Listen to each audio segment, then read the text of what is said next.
Buster. Buster keeps trying to escape from me, so I had to put a leash on him. I don't know how I've created such turmoil in my life where I can't even keep a fucking dog. It's really sad. You know what I mean?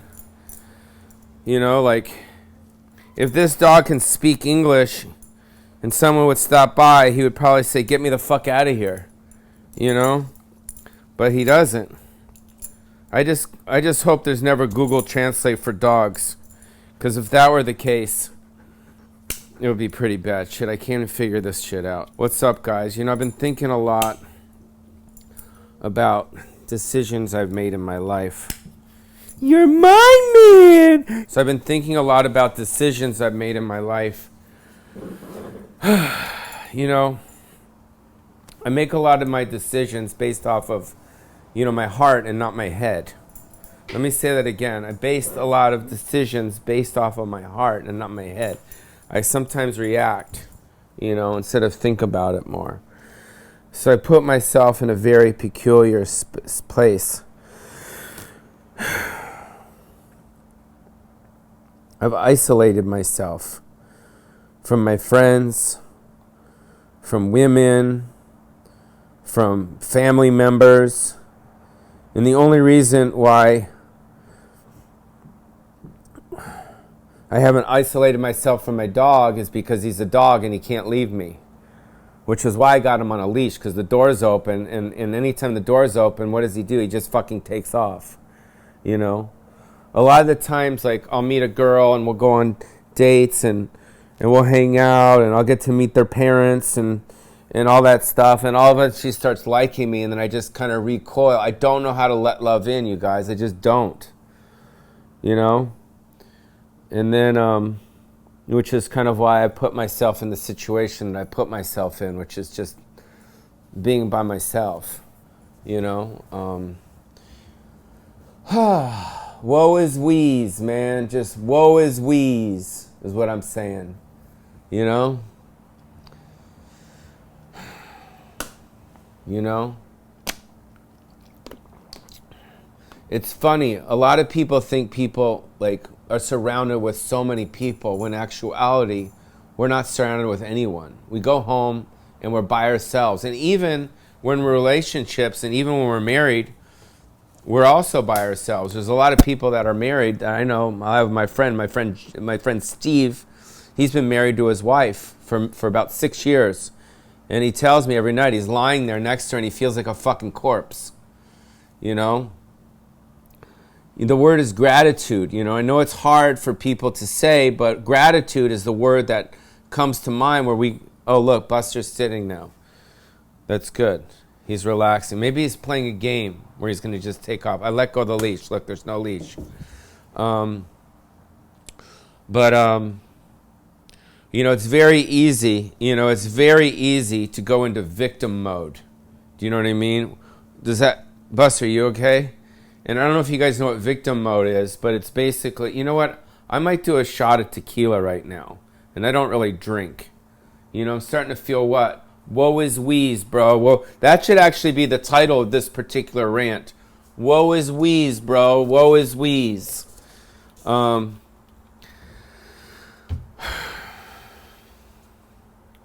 No, but what happens is that we make decisions, and based off of the decisions, sometimes things are good and sometimes things are bad. And when things are bad, we start beating ourselves up, which is why I'm going to drink some alcohol right now. So yeah, woe is Wiez, man. Woe is Wiez. So, Buster.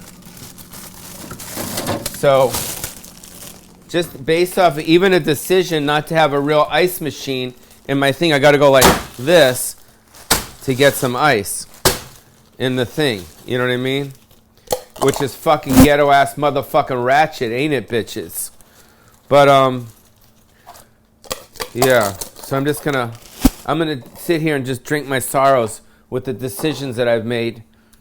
Made some really bad decisions. Look at that sound. Once I drink that drink, then it's gonna take all the what away from me, Buster. It's gonna take all the pain away from me, and I'm just gonna I'm just going to sit here and squalor. And I'm just going to sip this because this is the right thing to do. You know? A lot of you people out there in America, you drink your sorrows. So who else is drinking their sorrows? Me. I'm drinking my sorrows. So, you know, I created such a what's it called when a Tasmanian devil kind of just comes through towns? Just like a wake. Like I've created such a wake in my life, you know? People see me and they just kind of, they're like, oh shit, there's that guy that really fucked up his life. You know? I mean, look at where I'm living, dude. My fucking, I don't know if you want to cut wide, just for sake of cutting wide. I'm sleeping in the place that should have a living room where you should have your family and your kids and all that shit. Instead, I'm sleeping right here in my living room, right there. You shouldn't have a bed in your fucking living room. Anyways. But, yeah, so, you know, I'm living in a studio apartment here, you know, somewhere deep in the valley. No, somewhere deep in the Hollywood Hills where I somehow was able to find this on Craigslist. And, you know, and what's weird is the guy that owns the house name's what? Fucking Craig, which is weird. I found it on Craigslist and it's fucking on motherfucking, his name's Craig. I think I'm starting to get the shakes. Is that what happens when you start to lose your life? You know what I mean? You start to get the shakes. So I've lost a lot of stuff. You know, I've lost a lot of stuff by my decisions. I've been taken advantage of a lot. People have taken advantage of me a lot. You know, they ask, oh, can I borrow money? Things aren't going good. And I give them money, come to find out they're doing better than I'm fucking doing. So I don't have anything. I'm just kind of like living in squalor, you know? So at least Craig, the owner of this place, at least he lets me live month to month. And the only reason why I don't have a lease agreement with him is because I was in Biodome, and he loved Biodome. Him and his sister used to watch Biodome all the time. So he's really excited because he's got the star of Biodome living in his fucking one of his rooms. This room is actually in the dungeon of his house, which is somewhere up there.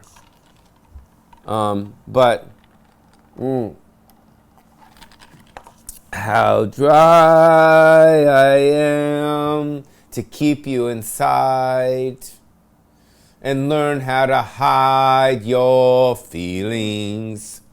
How dry I am to keep you inside and learn how to hide your feelings. So yeah, so financially, I blew it. Romantically, definitely blew it. You know, anytime someone gives me an inkling of love, just an inkling of love, I start to like, it's kind of like, you know, where your asshole, your rectum just fucking like recoils like that. I don't know how to let love in. I don't. And then obviously when it comes to my career, we know we fucked that up. I fucked that up a long time ago. You know what I mean? Just putting myself in this wake. You know what I mean? I see all my peers. You know what I mean? I see them on my peers. David Spade. I see Rob Schneider. I see fucking Aziz Ansari.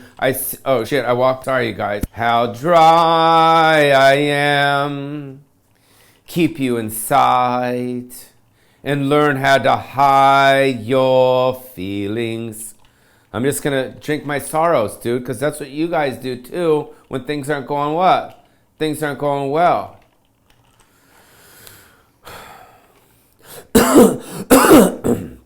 Shit, I think my lung just fucking came up. But, you know, I know you're not supposed to compare yourself to other people. But I look at guys like, I don't know, you know, Bert Kreischer. You know what I mean? And I look about to see how much fun he has with his beautiful wife. You know? Pixie. I think her name is Pixie. And, you know, he has such a good time. He takes his shirt off. He's drinking, he's smiling, he's having a good time. And the more fun he has, the more I do what? Fucking recoil. I turn into a little fucking turtle, and I just kind of like cry myself just like this. You know what I mean? And then what I do is I put Vaseline. I like Vaseline. This makes me feel good. And I put it right over here because this is what the boxers do. I don't know if you guys ever seen boxers. Like Manny Pacquiao. Oh, Manny Pacquiao. He put the Vaseline right on his eyeballs like that. So I watch Bert Kreischer and I see him fly around on jets, with all his friends, and he's taking his shirt off, and I'm in fucking coach on Southwest on the C section because my fucking assistant is so stupid. He can't even get me an A or a B fucking pre-boarding. He's like, dude, I forgot, bro. You know what I mean? I don't know how to do it. You know what I mean? So I have to fucking sit next to a fucking fatty while his fucking arm is in my real estate. Do you know what I mean? You ever do that? You get on a plane, and all of a sudden some fatso sits next to you, and he's like, sorry, Wiez. Here, let me get in a better shot for this. Sorry, Wiez, I shouldn't eat that sandwich.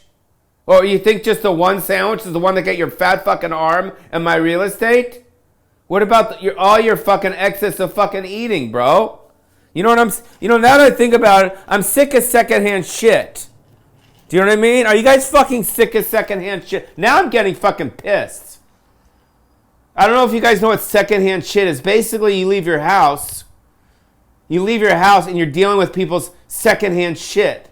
I don't know if you've ever driven down the street and you fucking at a stoplight and all of a sudden some African Americans pull up next to you and they're listening to their fucking Tupac or fucking Biggie Pop or I want to get a popsicle, whatever they're fucking listening to, and they're boom, chicka boom, chicka boom, chicka boom, and I'm fucking next to them on my Nissan Sentra, and my radiator starts shaking like this, it starts humming, because I got a fucking Nissan, because I made some bad fucking investments, and these guys are boom, chaka-laka, boom, chaka-laka-laka, boom, chaka-laka-laka, boom, and then all of a sudden they take off and my transmission fucking drops.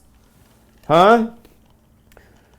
Now I had to deal with their fucking their hip hop shit, and I gotta go back to Jiffy Lube. I'm like, thanks, man. I gotta call AAA and go back to Jiffy Lube because you guys are fucking listening to your boom, chaka laka laka boom, chaka laka laka boom, chaka laka laka boom. Secondhand shit. Another thing that I'm sick of with secondhand shit. I'm gonna go back in here. How cry I am. I keep you inside. And learn how to hide Bobby Ree's feelings. There's another motherfucker. If this guy goes to fucking Riyadh, this motherfucking Korean motherfucker, why don't you just go to North Korea, Bobby Lee? Or wait, Bobby Ree? Why don't you go to North Korea, Bobby Ree, and perform for that fucking guy? Way to go, dude. Oh, because you're making more money? Great. Remember, I discovered you under a fucking rock. And now you're out there doing your thing. And then I asked you to do on your podcast. And you're like, who the fuck are you? You know what I mean? Get away. Skeet, skeet, motherfucker. You said skeet, skeet. Anyways, I'll get to that motherfucking Bobby Lee. I'll get to Bobby Ree. I'll get to Bobby Ree. I'll get to Bobby Ree. Bobby Ree's my friend, dude. Anyways, so another thing I don't like dealing with is also, I don't know if you've ever been into a restaurant and you're trying to have a nice meal with your friends, or me, I'm usually by myself, but, I don't have a lot of people. My dog, but again, he's, there because he's a service animal because I have anxiety. And all of a sudden, what's right next to you? A fucking baby's crying, right? So you're sitting there trying to have your fucking applesauce or whatever you're eating, and you hear from the side, wah, wah, wah, and everyone just sits there and does what? Takes it. They don't do anything because you can't do what you want to do, which is, yo, tell that motherfucking baby to shut the fuck up. You can't do that. Because if you did that, then everyone would look at you and be like, oh my God, it's just a baby. Why are you yelling at the baby? He doesn't know better. And then there's that one guy that's cool that says, thank you, Pauly Shore. Thank you. Thank you so much for telling that baby to shut the fuck up. So all I'm saying is dealing with people's secondhand shit ain't what? Not good, dude. Anyways, you can't leave, Buster. Buster, you can't leave. Well, which is why I stay in. Which is why I stay in. You know, I don't need to go out anywhere. People are Zooming. I'm Zooming. You're Zooming. You know my friend, I have a friend named Skippy. Yeah, I got a couple friends named Skippy. This guy's a whack job. He's a fucking whack job. The other guy. There's one that's Skippy in Ventura, and there's another Skippy in Burbank. And this Skippy in Burbank, sorry, I got fucking oil and shit all over me. So the Skippy in Burbank, he's a corporate guy, so he has a corporate job. And he says he loves Zooming because it's the only place that he can masturbate on his coworkers. So from here up, he looks like the suit and tie. From here down, he's fucking masturbating on his coworkers. This fucking sick motherfucker. I should report him to the fucking HOA people. And you can find out this guy and, you know, and bust in when he's fucking on a Zoom with his team members or whatever. Anyways. But I do go out to go grocery shopping. I do that. I like to grocery shop. Right? For Buster. But anyways. I am excited though because I have a friend of mine named Tony Hinchcliffe.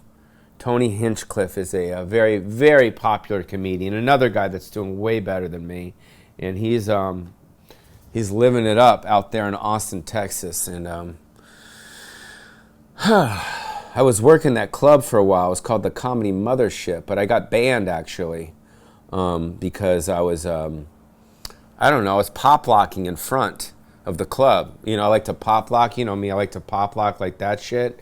And they told me to take a hike. They said, take my shit out elsewhere. And then I got in a fight with this one guy. And then there was this undercover security guard. And I did my fucking jiu-jitsu. And I fucking hit this motherfucker right here. And I didn't know he was an undercover fucking mothership security guard. So they banned me from that. 6 months. 6 months is fine. But I was supposed to do Kill Tony, which is the big podcast. But he says he can't work around that because I assaulted the police officer. But it was hard work in that club, I'll tell you that. Because the club, the Mothership, is on 6th Street in Austin, Texas. And I don't know if you know any. I'm going to get some more alcohol here because I think I finished this. I don't know if you know anything about 6th Street, but it's right in the middle of, you know, all the bars. And we all know that I like to fucking party, right? So I'm going to have a little more tequila for you guys. So you know, because of who I was, they never let me go. Let me go around the back area. So Shane Gillis, Joe Rogan, Tony Hinchcliffe, Hans, Kim, William Montgomery, Cam Patterson. They all go through the back. There's like a security through the back. And then I asked management, can I come through the front or go through the back too? They said, no, you go through the front. And so there's tons of homeless people out there, which is fine because I like homeless people because they don't ask me for shit because they think I'm fucking homeless. So that's cool. And in fact, they actually give me money. When a homeless person sees me, they're like, fuck, dude, you're doing worse than us. Here's some cash. So they give me cash. And but it was always hard for me to get to the show because it was, you know, you got the Joe Rogan Club and you got alcohol everywhere, all these bars. And you know, I'm the Wiez, so you got all these barkers in front of the bars. And they see me coming like, yo, Wiez, ride the bull, bro, ride the bull. So then I'd fucking ride the bull. And then they'd give me Hennessy shots because they think I'm part motherfucking black. And then I'd be late for my spots at the Mothership. And then they'd have a Joe Rogan lookalike up there. A guy that looks like a stand-in, and he would headbutt me. And that wasn't good, because that's part of the reason why I got fucking shit on my forehead, because I had the Joe Rogan stand-in fucking headbutt me, because I was late for the Mothership. So then I'd get on stage, and then I would do my act, and it was always fantastic. And then after the show, what I would do, cheers, by the way, cheers. I would try to leave, but then Tony Hinchcliffe would say, hey, Wiez, come downstairs to Bar Mitzi's. Let's do a shot for your mom. Because he created a bar named after my mom's name, which is good for them, but it's a curse for me because every time I'm there, people want to get me fucked up. Like, oh my God, cheers to your mom, cheers to your mom, cheers to your mom. So I'm getting wasted at the bar with Tony and all these different people and Cam, oh fucking Patterson. And then I would leave, stumble down, 6th Street, and just pass out. I'd pass out in my place. I'd wake up the next morning at like around 10 or 11, 12, hungover, right? I have fucking pizza caked in on the side of my fucking chest. I have a voodoo donut hanging out my asshole. And I'm like, let's do it all again. You know what I mean? It's just like, get me back to West Hollywood, bro. You know what I mean? So I don't know if Austin's for me. I'm too weak. Too much peer pressure. Anyways, all right. Well, I just started seeing this girl. She's an OnlyFans girl, so I need to check in with her. I'm not going to talk to her. She just likes. She likes when I visit in her rooms. She's got all these rooms with guys masturbating to her and talking to her. And then she likes to say, hey, you guys you ever see that movie Jury Duty? And then the guys that are jerking off say, yeah, well, my boyfriend Pauly Shore is watching. And like, hey, Wiez. So she likes that. Anyways, I know I've been beating myself up this whole episode of Random Rants but that's the thing about life, just like that, you can switch. Just like that, you can switch. So I'm going to switch right now. I can't believe I put this fucking Vaseline all over my face. I apologize, you guys. I'm going to switch into gratitude. And I'm going to switch into a place of, you know what? I'm doing good. I got to say it to myself. Pauly Shore, you're doing good. You got a beautiful bed with sheets. You're not living on the street. You got a dog, even though he's trying to escape. He's still here with you. You've done some great movies. You're tumor-free. You had a tumor that was benign. That's fucking gone. I can wake up. Every morning I wake up, I put my foot on the thing. God bless. God bless. And I you know what? I got to get back into this book. I have this book of gratitude. It's right here. It's called The Daily. And I was working on it for a while. As you can see, I wrote a lot of stuff on it. If you want to see all that stuff, like what you're grateful for. And I guess what happened is I stopped taking my medication, which I took when I was in there when you guys weren't watching. And now I'm going to start feeling what? More grateful. So you know what? You guys can do a book of gratitude too, because I know you guys were probably drinking with me.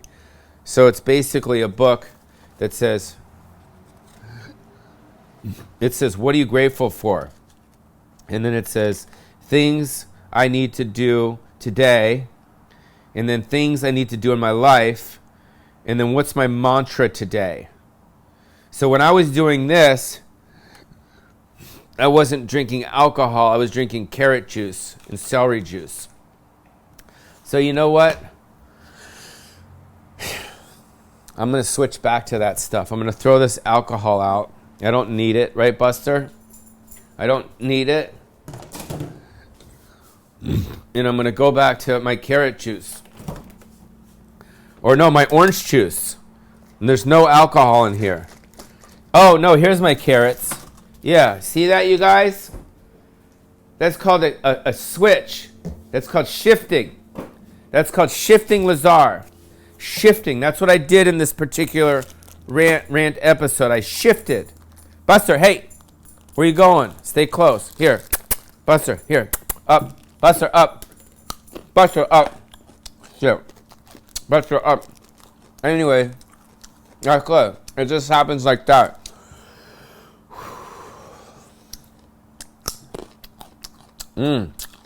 Buster likes carrots. Buster, we're going to be able to see better with the carrots.